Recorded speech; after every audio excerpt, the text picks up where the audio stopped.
if I lay down expectations, especially faith or moral ones, will my kids just rebel in the end anyway? Here's the truth.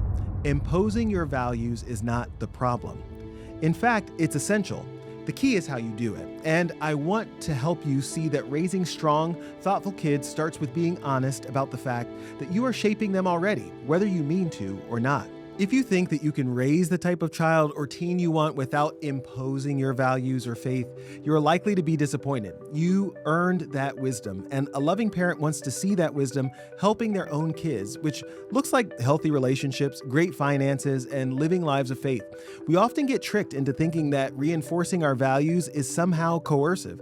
Thankfully, because I'm a double board certified child and adolescent psychiatrist, dad of 7, with one of those being a foster kiddo, and a content creator with over 100,000 followers across platforms and millions of impressions, I'm here to pull back the curtain to do some myth busting about this topic and give you practical tips to help you hand your kids the knowledge you've learned without some of the bumps and bruises it took you to get it along the way. Are you ready? Let's get into it.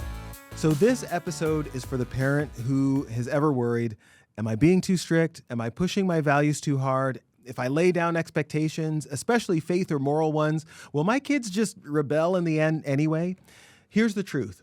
Imposing your values is not the problem.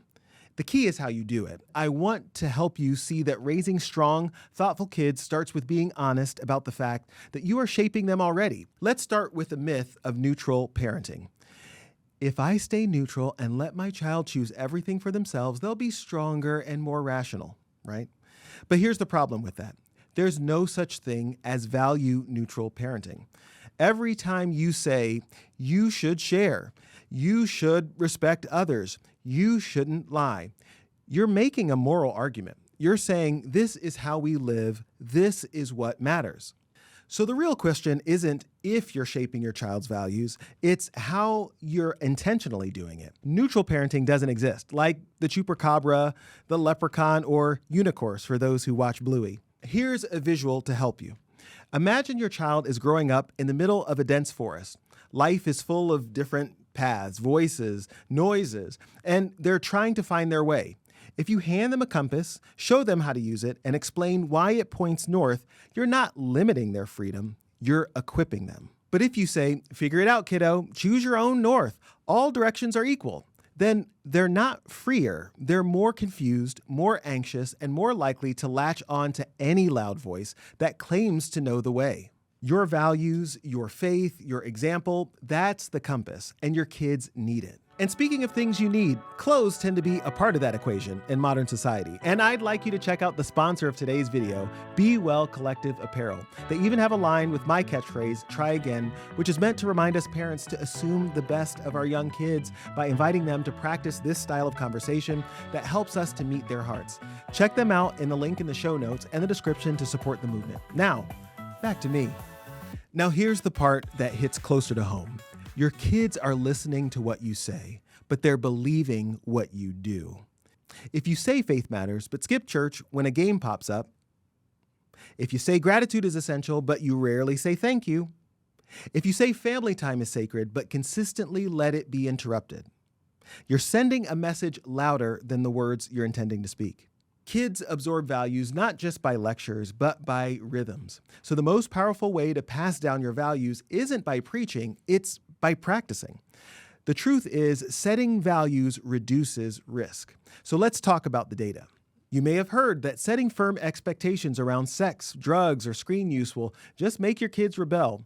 That's simply not true. Studies consistently show that when well-connected parents clearly express their expectations, especially around risky behaviors like substance use, it actually lowers the likelihood that teens will engage in those risky behaviors. Why? Because deep down, our kids want boundaries. What? They do. They want to know, what does my family believe? What's expected of me? What are the guardrails? And when those boundaries come from a place of relationship, not fear or control, they don't feel like prison, they feel like protection. Speaking of protection, reminds me of my good friends and show sponsor, Bark. If you're looking for a way to safely and securely monitor your child's presence on their phone, as well as get practical advice on parenting in the tech age, check out my discount code for Bark. They offer an amazing app and even have devices preloaded that both look like the typical modern phone but equipped with the most up-to-date monitoring software I have come across. As you know, Bark is the only phone my family has trusted as our kids have climbed the heights of independence, and it's the only device I trust. Check them out in the show notes or the description below. Let's get back to the show. So here's something we often forget. Kids aren't just learning what to think, they're learning how to think. So when you explain why you hold a conviction, why honesty matters, why faith is your foundation, why sex belongs in commitment, you're not brainwashing, you're training your child to reason morally. And if you don't, someone else will. Your child is not being raised in a vacuum. They're surrounded by influencers, algorithms, and ideologies that would love to do the shaping for you. So let me say this clearly. You can parent with conviction and still build deep, warm connection.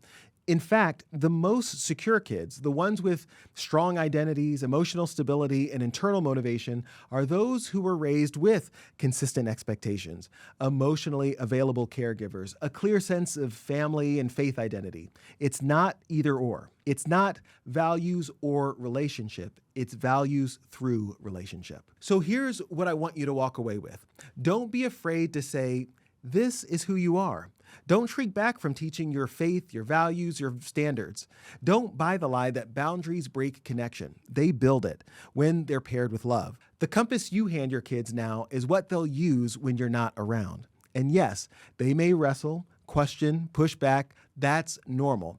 But when the storm hits, they'll be looking for true north. So give it to them clearly, boldly, kindly. Thanks for tuning in. If this message resonated with you, do me a favor. Like this video, subscribe, share it with another parent who might need this reminder. Let's keep growing together. Don't forget to send me your questions and be among the first to know when the book is released this fall. Remember, there's no connection like your connection. Shout out to my favorite producer and eldest son who goes by Slip Shuffle. And as always, my friends, be well.